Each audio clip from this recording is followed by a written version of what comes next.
Today on the show, I'm going to cover a couple of Halloween classics. The original Halloween from 1978 and the original Friday the 13th from 1980.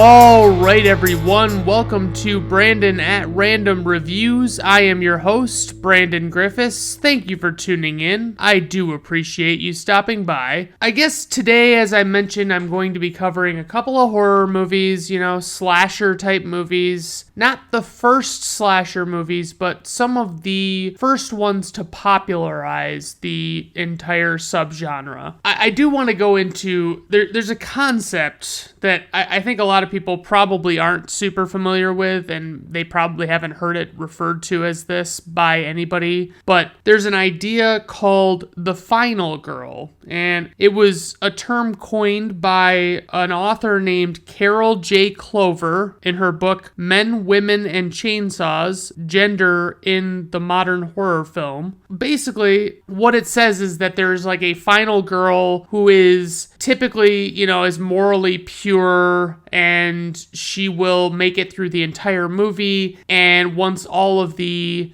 suspense has reached a boiling point, she has like a final showdown with the killer of the movie, or what have you, and she will either escape harm or she will kill the killer and live to tell the tale, one way or the other. And some perfect examples include the Texas Chainsaw Massacre, which is just a great one, honestly. Like, if you just watch the first Texas Chainsaw Massacre, the original, you're in good shape. That's a solid one, and it's genuinely terrifying. Halloween is obviously one. Alien with Sigourney Weaver is very solid. Friday the 13th, which I'll also be talking about on this podcast. A Nightmare on Elm Street, which is...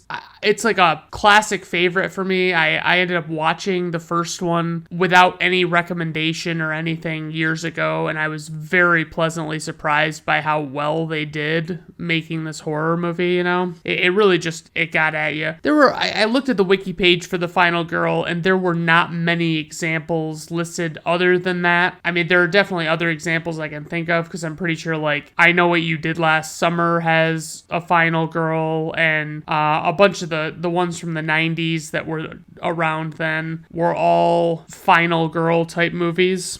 I've also noticed about the final girl that she's not particularly hot for some reason. Like, I'm not saying they're complete and utter ugly people, but I'm saying that every final girl I've ever seen, I've kind of looked at it and been like, she's all right looking, she's okay. And I'll get into that a little bit with these two that I'll discuss in today's episode, but I just wanted to kind of make it a point of saying, like, hey, these are more regular run-of-the-mill type girls that don't have any business being like the sex symbol of the movie or something like that, I guess, is how I want to put it. So another thing I wanted to mention before I get into the movies, and this will be quick, is I need you to understand that when I'm recording these episodes, when I go through, I make all these notes, I make all of this effort to talk about these movies and discuss what I like about them and everything, you've got to understand that when I say that a movie is good, I am not personally recommending that movie to you. Just because I say that a movie is 5 stars and that's what I think it is, that doesn't mean that you're going to look at it and you're going to watch the whole movie and also think it's 5 stars. Like, for instance, I mentioned my sister, she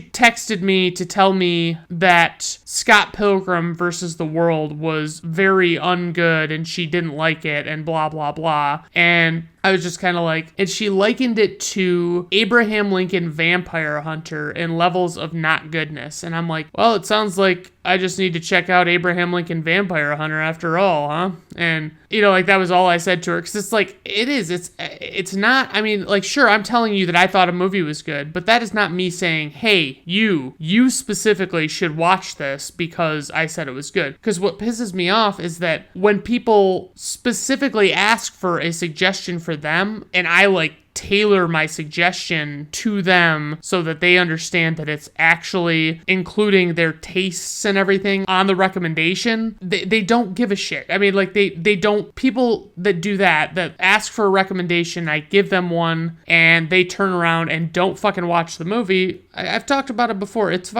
it's not cool. I mean, it's don't fucking ask me anymore. You know what I mean? Just don't bother asking me. You can listen to my podcast and listen and hear what movies I like and see if you want to roll the dice and see if they're any good. I don't give a shit. I think do what you want. I'm just telling you that I can tell you a lot better if you ask me to personalize a recommendation, but it's watch it. If you ask me for a recommendation and I tell you what to watch, just fucking watch it. Don't make it a thing where you all of a sudden aren't gonna fucking do anything about it and you're not gonna bother to check it out. It's god damn it. Okay, getting into our movies today, and I think I was trying to determine which way I wanted to go with this, if I wanted to discuss these film series first or if I wanted to discuss the movies first. And I think what I'll do is I'll discuss the original movie and then I will discuss the film series that they spawned, and then I will continue on in that manner as long as I can. And yeah, that'll be my game plan. So Halloween from 1978. This is the original movie, released on October 25th, 1978, directed by John Carpenter, who also made Assault on Precinct 13, The Fog, Escape from New York, The Thing, Christine, which I need to see, Starman, which I've never heard of and kind of want to check out, Big Trouble in Little China, which I've seen but I need to revisit because it's been a really long time, Prince of Darkness, which I've never heard of but would like to see, They Live, which is a solid one with Rowdy Roddy Piper in it, Village of the Damned, Escape from LA, and Ghosts of Mars. Now, I can tell you without question that Escape from LA is terrible. Don't bother. If you like the first one, leave it at that. Escape from New York is a superior movie, and it's way, way better written and everything, and there aren't a bunch of shitty effects and stuff. So,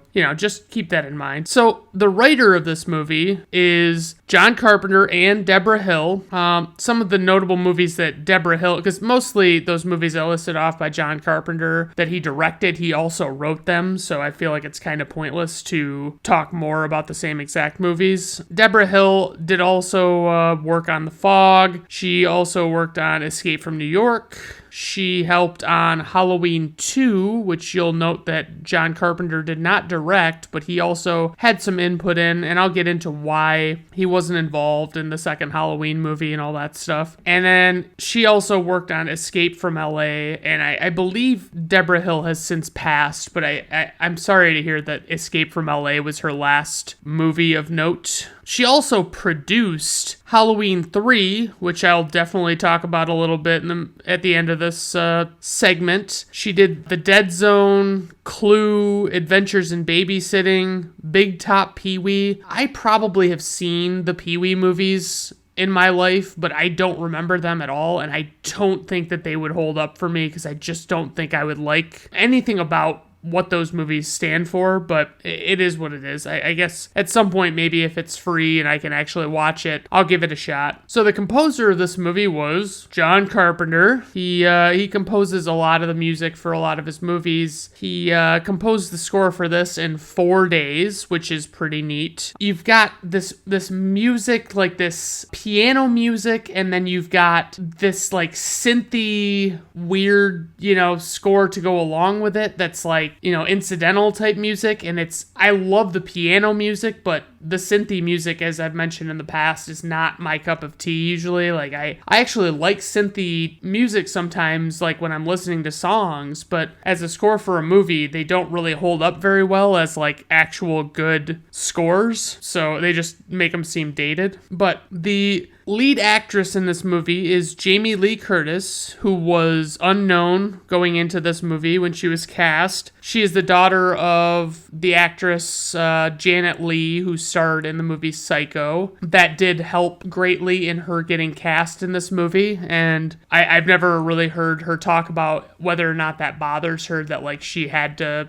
kind of stand on her mother's shoulders to get the role. But I mean, I'm sure she's grateful because it gave her a career. And so Jamie Lee Curtis has played the character Laurie Strode, as she does in this movie, in films released in 6 different decades, from the 1970s to the 2020s. This film in 1978, Halloween 2, 1981, Halloween H2O in 1998, Halloween Resurrection in 2002, Halloween 2018, and Halloween Kills in 2021. That's pretty fucking impressive. I mean, I'll get into why those are all over the place and all that shit, but just, to give you that basic gist, it is what it is. So she's been in quite a few other movies since this movie, obviously. She was in True Lies, which is a personal favorite of mine. She was in Prom Night, Terror Train. She was in Trading Places, which stars Dan Aykroyd and Eddie Murphy. And she was in Perfect with John Travolta, which was fucking terrible, but she actually looked really nice in it. That was good. She was in A Fish Called Wanda, which I kind of never really got the appeal of, but whatever. And she was also in the movie My Girl, and I don't know if she was in the sequel or if she just did the first one. I don't remember those movies at all. We have Donald Pleasance, who actually worked for, I believe it was like 5 days on this movie. He plays Dr. Sam Loomis, and I only honestly know him from a couple of other movies, especially, he's in a bunch of the other Halloween movies. He plays the same character, and then he's in You Only Live Twice. He plays Ernst Stavro Blofeld, and he's like the main bad guy. And if you look at images of him from that movie, you can see where Mike Myers got the inspiration for Dr. Evil. And he was also in The Great Escape, which is a solid classic film. PJ Souls, she's in other bit things. She gets totally naked in this movie, like totally. And I say that because she will not shut the fuck up about saying totally throughout this entire film, and it just aggravates me. She only says it 11 times, but she is saying it so distinctively, it's just like you can't fucking ignore it. So she plays, I believe it's Linda, and she's only been in, she's in Stripes with Bill Murray and Harold Ramis, and she was in Carrie with John Travolta and Sissy Spacek. And, I mean, she's a character actress. She's not, she's never been like a leading lady or anything, but she's good. And, she's really pretty, so that helps. Just one casting note. There are conflicting reports about Jamie Lee Curtis's mother playing some role in her getting cast. Like, you kept hearing, depending on where you were looking, they would say that John Carpenter was 100%, it was all because of Janet Leigh that Jamie Lee Curtis got cast. And then you'd see another one where it said that, he was, despite her being Janet Leigh's daughter, he was still willing to cast her or something. You know what I mean? Like, it's just kind of dumb. So I'll give you a basic plot synopsis, and I've actually converted over completely to just plot synopses that I can come up with on my own. I don't even give you the IMDb one anymore because I think mine are just that special. My synopsis is: a 6-year-old boy murders his sister and is committed to a sanitarium. 15 years later, he manages to escape and pick up where he left off all those years ago in his hometown on October 31st. Anyway, let's dive into this cool fucking 70s slasher flick. We start off, and we get basically, it's, a dark Halloween night in 1963. And we're getting like a POV shot of somebody walking around outside this house, and there's a girl and a guy in there, and they're having a little date night type thing, and they're kissing on the couch, and then, it's obviously escalating to the bedroom, and they go upstairs, and, the camera goes and, it goes into the kitchen. You see a hand grab a knife in this POV, and they put on a mask, and they go upstairs, and they are about to go upstairs, and the guy is already leaving because, he's obviously like, he's like a Minuteman or whatever you want to call it. And he takes off, and then this, POV shot goes upstairs where the girl is still upstairs and she's like doing her hair or whatever. And they just show it's all POV from, this has been happening, like, where it's like, you don't know who the person is, you don't know really what's going on, and then he just starts fucking stabbing his victim, and he goes outside, and, his parents come home, and it's Michael Myers. I gotta just fucking break it to you. It's Michael Myers that's doing this. He's killing his sister. He's the main antagonist of the movie. He is the bad guy. He is the killer of these movies, and it's never in question whether or not it's him. So Michael Myers goes downstairs, his dad pulls his mask off, and Michael just has this blank look, and it's the weirdest ending to this intro, because this intro is iconic. And I have to admit, I watched the YouTuber Dead Meat. They did a kill count episode on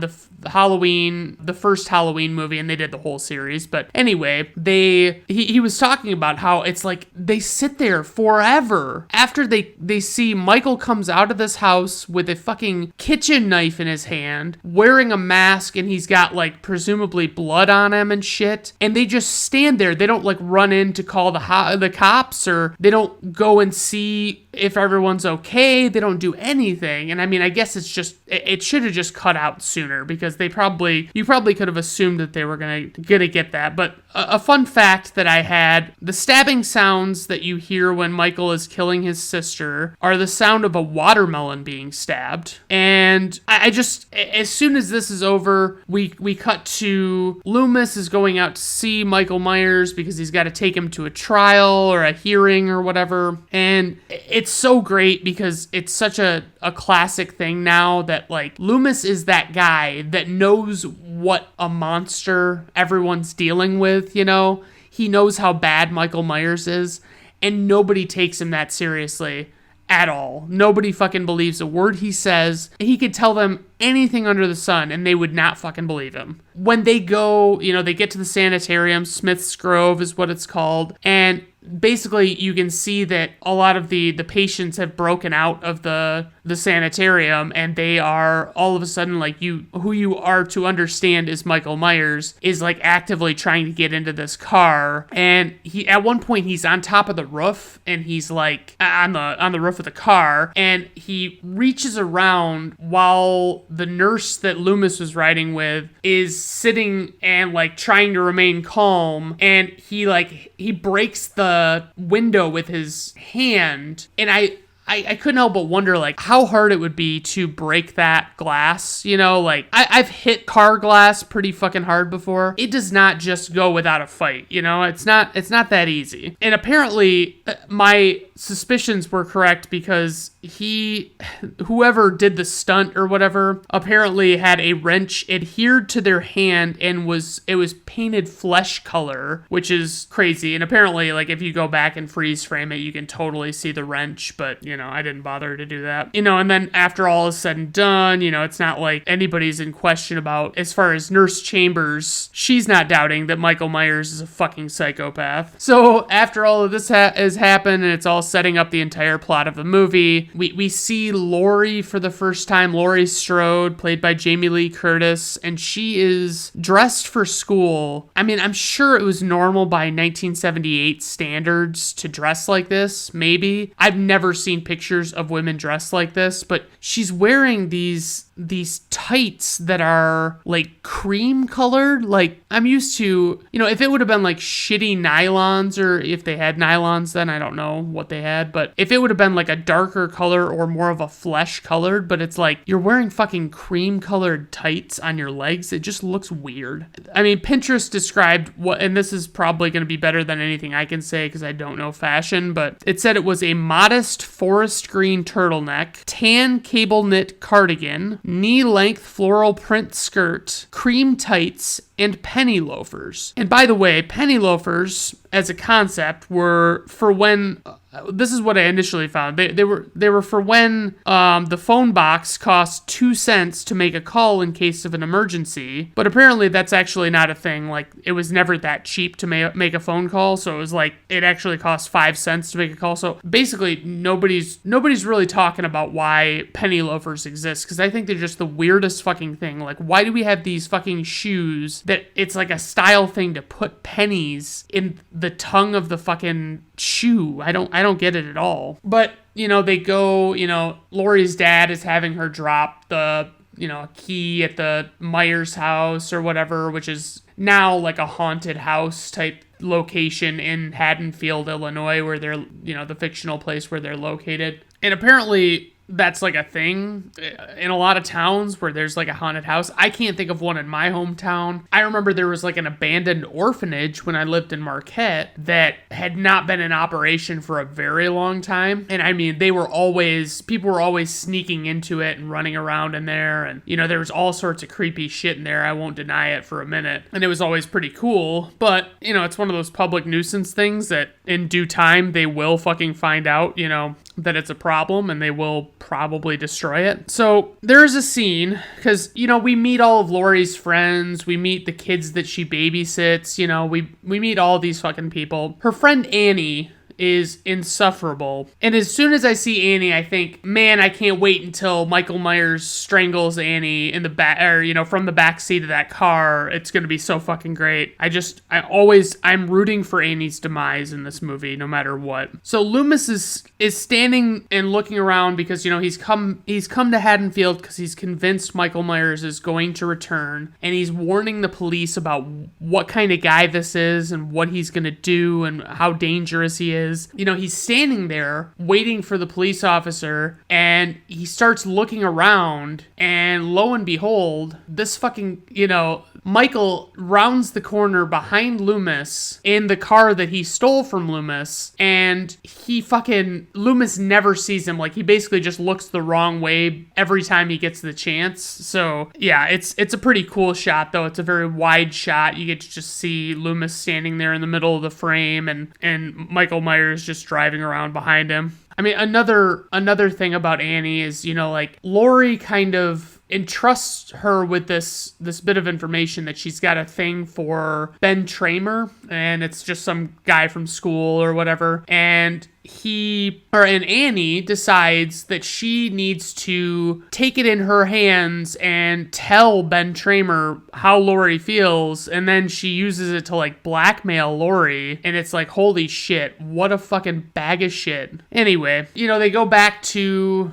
Loomis and this police officer, and Loomis is talking to him about what he's just basically laying the groundwork for what a psycho Michael Myers is, right? And he's trying to explain to him, and he has this quote that I cannot deny is fucking awesome. They found a dog that Michael Myers killed, presumably to eat, and they're talking about, how horrible it is and all this stuff. And then he is explaining the backstory of Michael Myers, and he says, I met this 6-year-old child with this blank, pale, emotionless face and the blackest eyes, the devil's eyes. I spent 8 years trying to reach him, and then another 7 trying to keep him locked up because I realized what was living behind that boy's eyes was purely and simply evil. So it's like, yeah, you're really fucking setting the bar for Michael Myers not being a good dude, okay? I would say every time, throughout this movie, we hear a lot of the incidental scoring, and the music is just, I love the piano music of the theme song, but everything sounds dated to me. You know what I mean? It sounds so fucking old and not great, and I realize it's gonna sound dated because it's from 1978 and it wasn't one of these timeless movies, but I don't know. I have my struggles with it. Maybe today, if you look at the movie through the lens of today, you'd think, God, I'd want to believe kids would react a little more to a guy acting like a fucking weirdo, following them around, hiding behind bushes, shit like that. But it's not very clear what they're dealing with. They're clearly pretty casual about having this creepo following them around. And Lori, at one point she goes back to her house and she looks over and sees Michael Myers by the clotheslines behind her house, and he just disappears, and it's like, what? Anyway, so I just think that they would have I think they would have reacted a little more in these days, but maybe not. I'd like to coin the term loomising to be when you're warning people about something bad and you're being ignored, because that's exactly what happens with Loomis at every fucking turn in this movie and in a lot of this film series in general. The biggest thing for me that I notice in this movie is like they don't have any major murders between when Michael kills his sister as a little boy, and then, you go 15 years ahead, and he escapes, and there is a good long time between when Michael, when you see a death first, and then you see another death after, it's like a long fucking time. I mean, it's like half hour, 45 minutes or something. And I mean, you keep getting, you're switching between the two storylines of like Loomis coming to town, and then you come to see Lori and her friends and what she's doing babysitting that night and all that stuff. And you might think to yourself, as Lori is like on the phone with Annie, you might think to yourself, God, I feel like Annie's being kind of a terrible friend. And you'd be 100% correct. That is absolutely right. Annie is a horrible friend, and she is a piece of shit that Lori should not hang out with. But I digress. I'm always so excited when he finally, because he kills Annie in the back, or from the backseat of this car. Annie gets in the front and he starts strangling her, and it's very silent. There's no music, no nothing. And then she tries to like use the horn to call attention to herself, and then he just makes a quick kill of it and stabs her. It's a fucking great kill. I really like it. But he like leaves her on the horn, like after she dies, and the horn is blaring, and it's like he doesn't take her off the horn right away. And I'm like, what are you doing, Michael? What are you thinking? Anyway, the amount of pride that we get. So Loomis is hiding outside of the Myers house, and he's just waiting around to see if Michael will turn up there. And he scares these kids away because he figures out what one of their names is, and he like scares them away. And then he has this look of like overwhelming pride on his face, like he just did something fucking amazing by scaring some like 10-year-old kid away. And it is what it is. We get, we keep seeing, different settings, different characters. Linda is PJ Souls' character, and she is with her boyfriend Bob, and Bob's got glasses. They have sex for a comically short period of time, and then Bob goes down to get beer or whatever, and Michael kills him. He like holds him up against a wall, and he stabs him, and then he stabs the knife into the wall, thus holding his entire body up with the knife pinned to the wall. And it's pretty fucking cool, I'm not gonna lie. And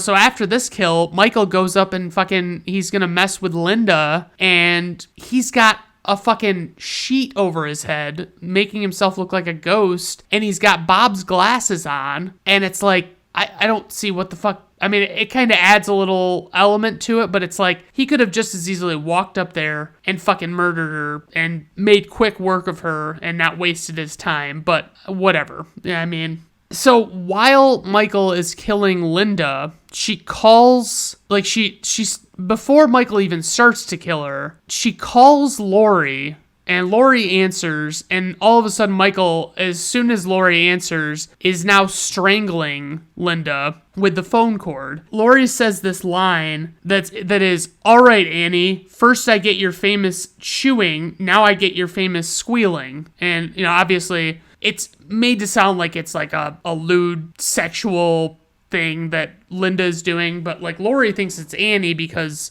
she doesn't know Annie is dead yet, So, I kept thinking, with all these phone calls going on in this movie, because, you get Annie calling Lori, Lori calling Annie, Paul calling Annie, all of this shit, Linda calling Lori. It's like, in the cell phone age, this would not have worked at all. You know what I mean? There are way too many things going on where it's like, yeah, if you would have just fucking had a cell phone on you, you would have been fine and there would have been no problem. But it's important to note, though, at this point in the movie, with 20 minutes left, I mean literally 20 minutes left on the runtime, not just like how much actual pre-credits time is left, which is probably more like 16, 17. With this amount of time left, Laurie is only just now beginning to believe that there might actually be something awry with what's going on, and people might be in danger, and blah, blah, blah. And Jamie Lee Curtis says one of the most commonly asked questions, because this is when, she's finally having the showdown with Michael Myers at the end of the movie. And she says one of the most commonly asked fan questions is, why did you throw away the knife? Which might be the most reasonable question I have ever heard. And she actually does it 2 separate times. So it's like, I'll give you a pass on the first one because you don't realize that you're the final girl in a horror movie, but let's get real here. You need to fucking have your wits about you and keep that knife handy. There's this there's a very cool chase scene, and they've established all of these locations where Michael Myers is killed leading up to this. And they go finally to, they show this scene where Laurie is running from Michael Myers, and she's trapped in this closet. She's, trying to figure out a way to get the best of him. And then, Loomis finally figures out that, he figures out where Michael Myers must be. And he goes into the house where Laurie is, and Michael's chasing her. And Loomis shoots him once with a 6-shooter revolver. And then, I guess the way I put it is, Dr. Samuel Loomis, brandishing a revolver pistol, shoots Michael Myers 6 times at point-blank range. Myers falls flat on his back off the 2nd-story balcony of the suburban home. Of course he gets up. We've all survived something like that, right? And that's how I really do feel about it. It's kind of ridiculous, but it's also just it's to make him seem like a supernatural being, It doesn't have to be realistic, I would say very the silence and the slow movement that we keep experiencing in this movie makes for a more horrifying movie, and I don't know why that works, but it does. Just Michael's presence, or the threat of his presence, is too fucking real, and it's hard to deny it. And Jamie Lee Curtis and Donald Pleasance, they gave it their all, especially when Donald Pleasance was not excited to be in this movie. He had a daughter or niece or something, I can't remember what it was, but she wanted him to be in this movie because she liked Carpenter's score for Assault on Precinct 13. And so, I guarantee Donald Pleasance wasn't too pissed about having been in this movie, because he agreed to be in almost every Halloween movie from this one until 1995, which is a lot of fucking movies. The only one he wasn't in was Halloween 3, and I'll get into that. And I would say the score is great. It's a little dated, but I think if you put it under the lens of, okay, I'm watching a movie from the 70s, that's fine. The runtime is perfect. 90 minutes is all we really need with these, this storyline, these characters. It's very simplistic. It doesn't need to be overdone. Talking to you, Rob Zombie. My other criticism is the score. I love the score, but at the same time, some of it is cheesy, And I had some trivia that I found, Carpenter agreed to direct contingent on his having creative control over this movie. Okay. Carpenter was paid $10,000 for his work writing, directing, and scoring the film. The original title of this movie was going to be The Babysitter Murders. Screenplay was written in about 10 days, which is pretty good. It's not as good as, I think Rocky was written in 3 days or something, but the character of Tommy Doyle is named after a character in Rear Window, and Sam Loomis after a character in Psycho. Both are works of Alfred Hitchcock, so that's pretty cool that he gave such a nod to Alfred Hitchcock. It really shows how influential Alfred Hitchcock is. Nick Castle portrayed Michael Myers, who is billed as the Shape in the end credits, which is, it's just a cool little thing that they did. I don't know. There was some story about the Salem witch trials I read, but I didn't really want to get into that, so it had something to do with that. The mask was actually a Captain Kirk mask painted white, and honestly, it looks pretty fucking good for, to be they kind of widened the eyes a little bit, but other than that, it's pretty much the same thing, just painted white. Jamie Lee Curtis's wardrobe was purchased at JCPenney for around $100, which I would have guessed closer to $20, but okay. Due to the sequence of shooting, Carpenter created a fear meter to help the actors understand what level of terror they should appear to be in a given scene. The crew had difficulty procuring pumpkins during this production, as the film was shot in the spring. Yeah, I could definitely see that. And they had to use like leaves that were painted to make them look like their fall colors and stuff, just shit like that. Oh man, so I've talked about my nuggets in the past, and I've got a handful of nuggets. Usually I only do like one or two, but this movie was a special exception to that rule. So IMDb nuggets. Carpenter showed Halloween to an executive before it was finished. He showed the movie without the music. The executive didn't find it to be scary at all. After the film was released and she saw it, she changed her mind, an indication of how much Carpenter's score adds to the film's atmosphere. That's not fucking interesting at all. Yes, clearly a score is but isn't that pretty much true of most movies? Horror movies more so, but get the fuck out of here. That's fucking stupid. That's why I do these, is because they're so dumb and I like to bitch about them. Deborah Hill worked for no salary, but a percentage of the profits. As the film grossed in excess of $70 million, this proved to be highly lucrative. Guess what? Percentages come in all shapes and sizes, and to say that she just got a percentage of the profits, if they said to her she was going to get 0.1% of the profits, that's a pretty decent, but it's there is no reason to believe that she necessarily made bank on this movie just based on saying that she got a percentage of the profits. You just don't know. Another IMDb nugget, as I call them, Michael Myers never runs nor speaks. Well, guess what? If you watch the fucking movie, you will see that his thing is not running and not speaking, okay? In the scene where Laurie and Annie smoke a joint on the way to their destination, Don't Fear the Reaper by Blue Oyster Cult can be heard on Annie's car radio. A cover version of the song plays in the movie Scream from 1996, a horror film that features teens watching and referencing this film, as well as other horror classics. Yup, okay, because it's kind of like they were probably just making a reference, doing a little nod like Carpenter did with, Loomis and Doyle, you know what I mean? That's not interesting. Watch the movie Scream. Yeah, it's a big fucking meta movie about horror movies, This one might have been my favorite. If Mike Myers used his real name as his stage name, it would be Michael Myers, like the killer in this movie. Yup, it sure would. Okay, this one is where they go off the rails, and it's almost too much. It is too much. Judith's killing is a metaphor of the morality and way of thinking in the 60s and 70s when the movie set. After to catch Judith with her boyfriend Daniel Hodges having relations, Michael decides to kill Daniel and Judith as punishment by their illicit activities in a time where all sex outside the marriage, especially in teenagers whose were taught that they must wait to be married, was roughly criticized and considered morally reprehensible. These killing cause a shock in Michael, who turns mute since then and becomes obsessive to punish any teenager who commits acts against the old-fashioned values and the socially accepted customs of those time. Holy fuck. Learn how to fucking write, people. My God. You would have thought maybe I was just struggling, spitting it out, but no, it was because I didn't realize how truly bad it was as far as the writing was concerned until I went through it that time. Okay, so I'm going to try and run through the film series. I'm going to try and be quick. Okay, we got the 1978's the first one, okay? Very first Halloween movie.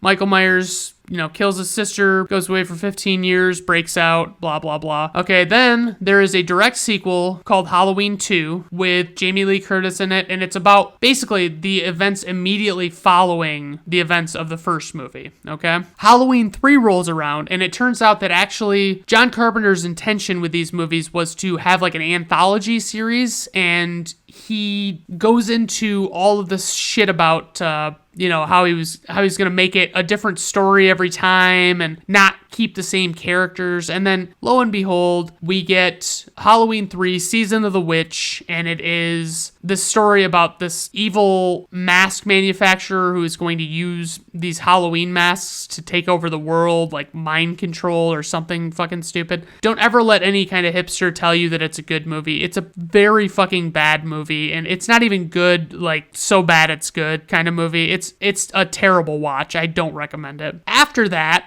that movie was a bomb. People hated it. People wanted Michael Myers. They were fucking annoyed that he wasn't in the third one. And then they waited all the way until, I don't remember exactly when Halloween 3 came out, but they waited until 88, I think it was, to do Halloween 4, The Return of Michael Myers. And, Michael Myers escapes, blah, blah, blah. And then they're like, you think he's dead at the end of Halloween 4, and then he survives, and Halloween 5 happens, and they start laying the groundwork that Michael Myers has this curse or something, and it's off the wall, batshit crazy. And then you get, like 5 or 6 years later, you get Halloween, The Curse of Michael Myers, okay? So these are all following this, an original timeline, and what it is like Jamie Lee Curtis doesn't appear in these movies because basically in the fourth movie, they write her off as having been killed in like an accident or something, and her daughter was left behind, and her daughter is like probably I would say the protagonist of the movies. So like when The Curse of Michael Myers rolls around, they're really going all in on this curse for, him having been cursed by a cult or something. Anyway, it was fucking terrible. The only reason to watch it would be to see Paul Rudd in one of his first roles. Then this is where it all gets interesting. Okay, so Halloween Curse of Michael Myers was the sixth one, and that one did not do well. And Donald Pleasance had been in all of these movies, and he actually died before they could finish shooting the sixth one. And then they decided they were going to go in another direction, and they said, we're going to do a movie that's going to be the seventh Halloween movie, but it's going to be called Halloween H2O, Halloween 20 years later, and it's going to be about Laurie, and we're going to wipe out all of the movies from, starting with Halloween 3 through Halloween 6 are all not going to count in this continuity, okay?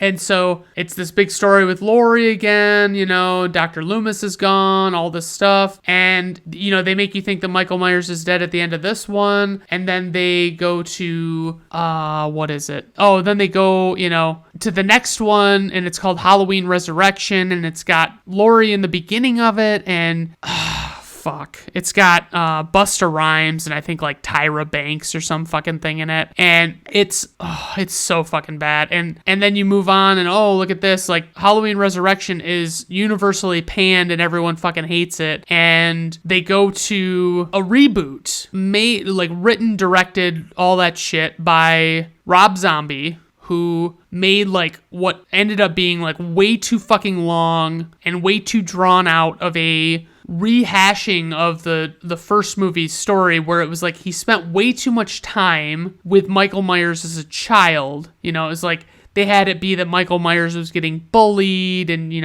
everybody was being dicks to him and stuff, and it's like, yeah, look, I don't want to sympathize with this fucking psychopath, you know what I mean? I don't want to fucking like him anymore, but whatever. And so he did that movie. It was way too long, and it wasn't, otherwise it could have been a decent movie. And then he made Halloween 2, which was, a direct sequel, and I've never seen it, but I've only heard bad things about it. And then now they're kind of doing a soft reboot of the movie where they're wiping out all of the previous movies except for the first one. And it's like 2018 they came out with it, and it's called Halloween, so it's a sequel to Halloween that's called Halloween. And then they came out with another one that's called Halloween Kills a few years later, and then they're coming out with another one this year called Halloween Ends, I believe. And these new ones have Laurie Strode in them, and it's all ridiculous, but there's a lot of confusing continuity issues with these movies. They're just all over the fucking place. But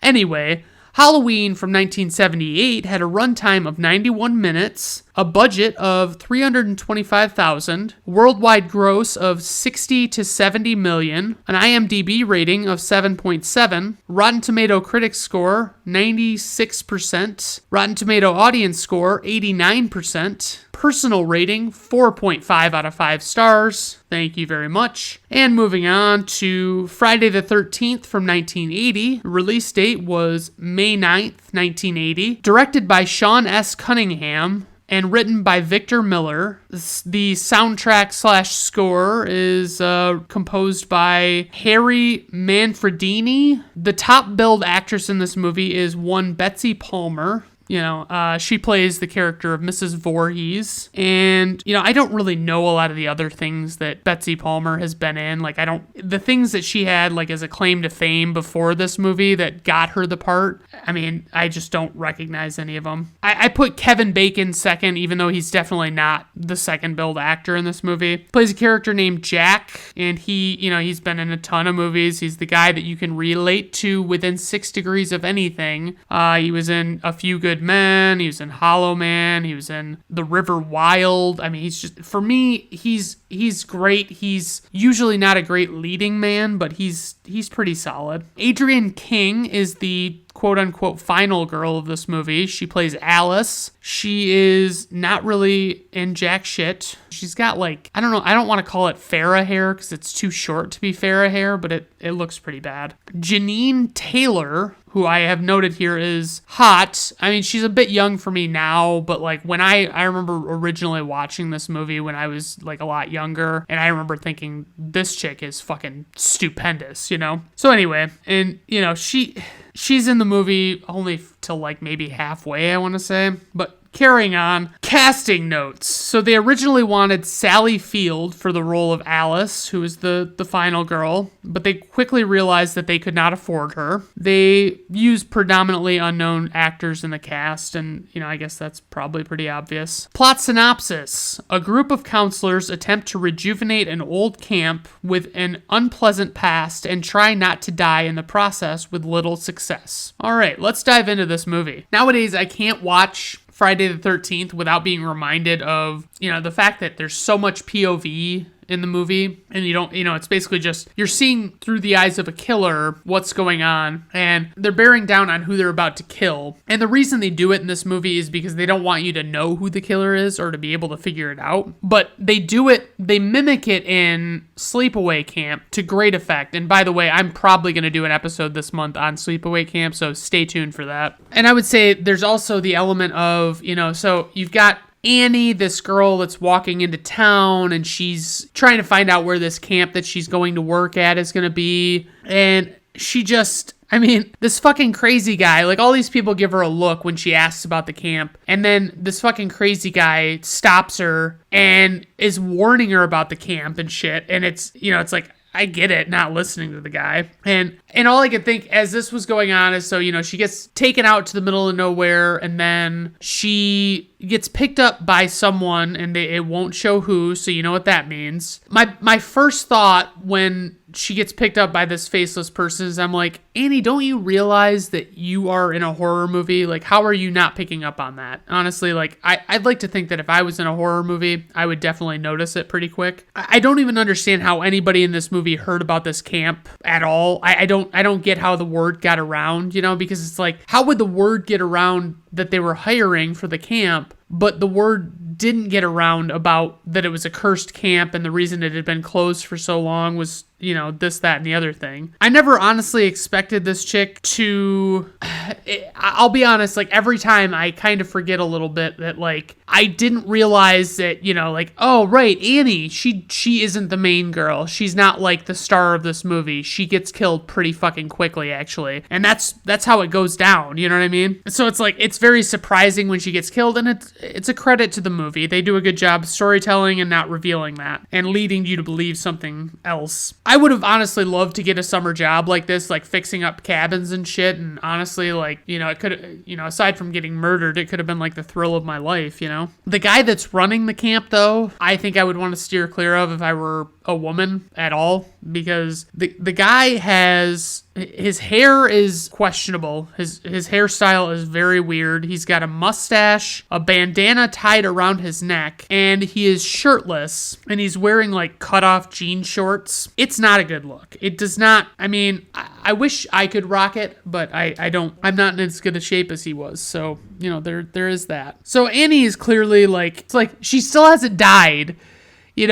As I'm talking about it, I'm making these notes throughout the movie, and it's like they keep flashing back between what's going on at the camp and where Annie is. And Annie is just carrying on, and whoever she's getting a ride from is not saying jack shit to her, and she's not even bothered by it, really. But I gotta say, every time they kick in with the theme, like the score, it feels so Psycho-esque. Like, it seems like it is just a carbon copy of most of the beats of the Psycho theme. And that's, that is what it is. The gore effects, I would say, are pretty solid in this one. Like, it made me think it because, you see the two campers at the very beginning of the movie get murdered, and you don't really see much, so you kind of forget. And Annie gets killed against a tree, and she has her throat slit, and it's pretty gruesome. I'm not gonna lie, I like it. It's pretty solid. And as, you see, I think it's Alice is her name, that is the main girl. It's like, that was when I started thinking to myself that I've, like, never really had a big thing for a main girl,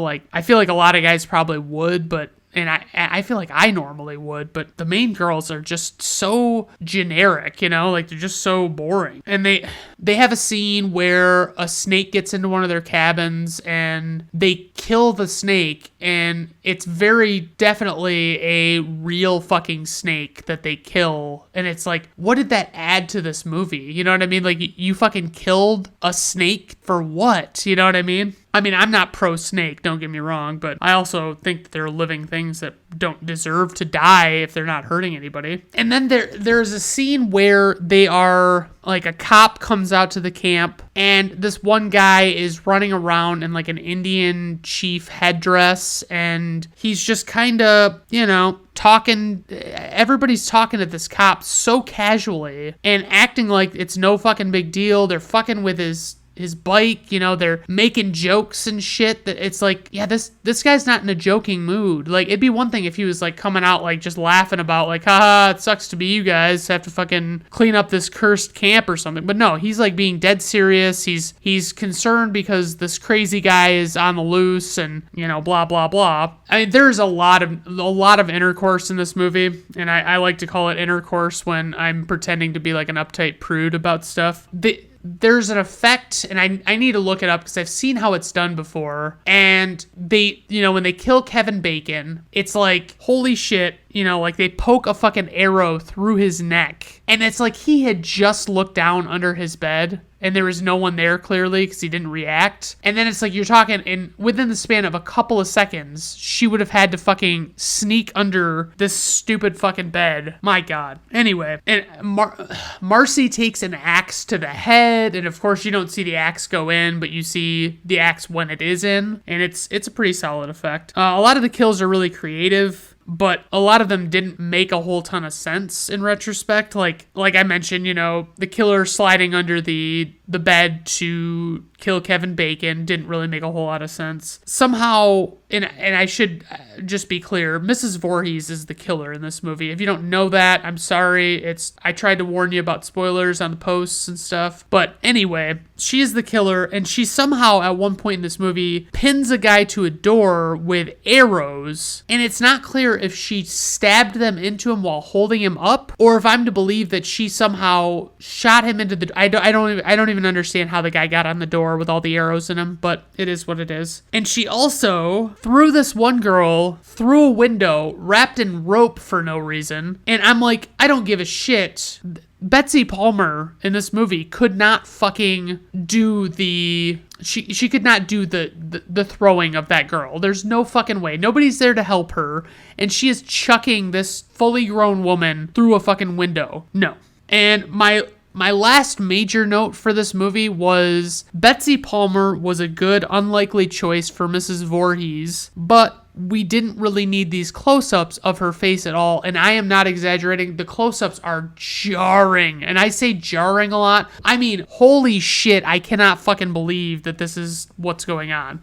My biggest praises of this movie would be the overall, the gore of the kills, and the POV of the killer, creating a mystery around, who is causing these deaths and stuff. And I think that the cast actually did a good job. There's nobody in this movie. And it was like not great acting, but it was not like horrible acting that it was like unwatchable. So that was good. My biggest criticism would be the fucking close-ups on Betsy Palmer. I cannot say that enough. And I would say some of the kills, especially the first 2 kills, are so fucking chintzy and cheap. And they're at the camp in way back when, and it's like, okay, I mean, I guess, but they don't close in on, what they're actually doing in the scene, and they just cut away from them. They don't show much. So that'd be my big, and my other criticism is the score of the movie being so similar to the Psycho theme song. I don't like it. The original title of this movie was A Long Night at Camp Blood. Betsy Palmer notoriously called this movie a piece of shit, and she only did it because she desperately needed a new car. Harry Crosby, who plays Bill, is the son of Bing Crosby, which is just a neat little tidbit. I'm going to be a little bit more brief with the Friday the 13th ones, just because, this entire review has been a little more brief. But so Friday the 13th and Halloween. Friday the 13th is a lot more clean as far as the timelines. Okay, so you get Friday the 13th, this one through Friday the 13th, Part 8, Jason Takes Manhattan. At one point, Jason's the killer in all but 2 of those 8 movies. And then Jason's spirit is doing the killing in the movie Jason Goes to Hell, which is the 9th and final Friday. And then, wouldn't you know it, they come back with Jason X, and that's Jason in space, and he's killing people. Then, they did the Freddy vs. Jason movie, and I can't remember. They did a remake. I don't remember if what came before or what, but they did a remake that was like an amalgamation of multiple Friday the 13th movies. And I watched it, and it was like, it didn't really do much for me. But I would say, in terms of an overall, just if you feel like just watching generic slasher movies, watch the Friday the 13th movies. Watch the first 8. They're all pretty bad by, one account or another. But, the Halloween movies are so all over the place. I can't really recommend like half of them because they're so bad. Even the best ones are still pretty terrible. So the runtime for Friday the 13th from 1980 is 95 minutes. It had a budget of $550,000. Worldwide gross was $59.8 million. IMDb rating was 6.4. Rotten Tomato critics score, 63%. Rotten Tomato audience score, 60%. Personal rating, 4 out of 5 stars. It's just, it has a lot of less than stellar moments in it that I'm just kind of, I can take or leave. But it's a good casual one to just throw on. If you're not one of those people that gets scared easily by movies, definitely just give it a shot and, check it out. All right, everyone. Thank you for tuning in. Obviously, let me know if you have. I get the feeling that by the time I finally release this episode, almost nobody will be listening to this podcast anymore, but I'm going to keep chugging along because it's fun for me. So please, if you are still listening, send me your requests. Send me, what you think I should be doing. If you want me to change the format, I can certainly give it a shot if it seems reasonable to me, if I like the idea. All right. Thanks, everyone. Have a good night.